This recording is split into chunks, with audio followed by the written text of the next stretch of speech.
Okay, how to address the problems of turnings on the inside of the part bunching up and making it frustrating for you to have to remove my hand. So, made up a little tool, basically a hook, and it does this.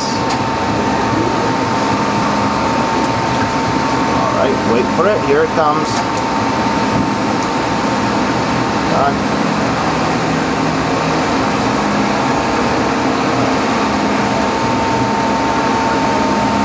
Hook goes in, grabs the turnings, pulls them out,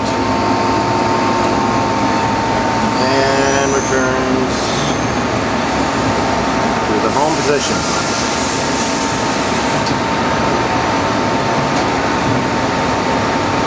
Normally the chuck would be running about 200 RPM, and just as the turnings are being pulled out, the coolant is turned on to clear any additional turnings out. But this eliminates a lot of frustration in doing this part. Hope you enjoyed this.